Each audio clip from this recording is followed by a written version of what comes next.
May മാസത്തിൽ LPG സിലിണ്ടറുകൾ book ചെയ്യുന്നതിനുള്ള നിയമങ്ങളിൽ കൂടുതൽ പരിഷ്കരണമുണ്ടാകുമെന്ന് സൂചന.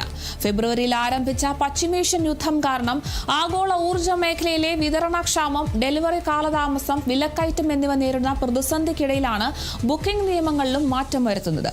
റിപ്പോർട്ടുകൾ പ്രകാരം ഇന്ത്യൻ ഓയിൽ, BPCL, HPCL തുടങ്ങിയ എണ്ണ വിപണന കമ്പനികൾ LPG സിലിണ്ടറുകൾ വിതരണം ചെയ്യുന്നതുമായി ബന്ധപ്പെട്ട് പുതിയ നിയമങ്ങൾ ചർച്ച ചെയ്യുന്നു എന്നാണ് വിവരം. എന്നാൽ ഈ വിഷയത്തിൽ ഔദ്യോഗിക വിശദീകരണം വന്നിട്ടില്ല.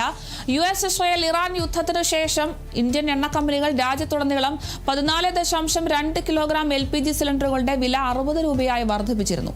19 കിലോഗ്രാം വാണിജ്യ LPG സിലിണ്ടറുകളുടെ വില ഒരു മാസത്തിനുള്ളിൽ 3 തവണയാണ് വർദ്ധിപ്പിച്ചത്. 2026 ഏപ്രിൽ മെട്രോ നഗരങ്ങളിൽ 19 കിലോഗ്രാം LPG സിലിണ്ടറിന്റെ വില 196 രൂപ വർദ്ധിപ്പിച്ച് 218 രൂപയായി. LPG സിലിണ്ടറുകൾ ബുക്ക് ചെയ്യുന്നതിനുള്ള ലോക്ക് ഇൻ കാലയളവ് ബുക്കിംഗുകൾക്കിടയിലുള്ള നിലവിലെ 25 ദിവസത്തെ ഇടവേളയിൽ നിന്നും കമ്പനികൾ മാറ്റിയേക്കാനുള്ള സാധ്യതയുണ്ട്. OTP അടിസ്ഥാനമാക്കിയുള്ള ഡെലിവറി സംവിധാനവും നടപ്പിലാക്കിയേക്കും.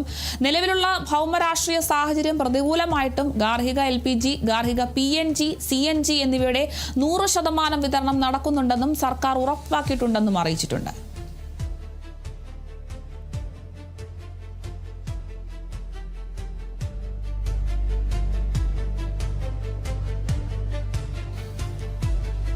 മെയ് മാസത്തോടെ LPG സിലിണ്ടറുകൾ ബുക്ക് ചെയ്യുന്നുള്ള നിയമങ്ങളിൽ കൂടുതൽ പരിഷ്കരണം ഉണ്ടാകുമെന്നൊരു സൂചന ലഭിക്കുന്നുണ്ട്. പശ്ചിമേഷ്യൻ യുദ്ധം കാരണം വലിയ ഒരു പ്രതിസന്ധിയായിരുന്നു LPGയുടെ കാര്യത്തിൽ ഉണ്ടായിരുന്നത്. ഈ ഒരു പ്രതിസന്ധിക്കിടയിലാണ് ഇപ്പോൾ ബുക്കിംഗ് നിയമങ്ങളിലും ഇപ്പോൾ മാറ്റം വരുത്തുന്നത്.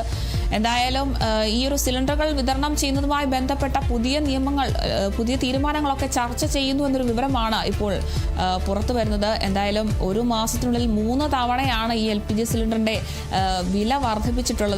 ഈ ഒരു ബുക്കിങ്ങിനിടെയുള്ള നിലവിലെ 25 ദിവസത്തെ ഇടവേളയിൽ നിന്നും കമ്പനികൾ മാറ്റാനുള്ള സാധ്യതയുണ്ട്.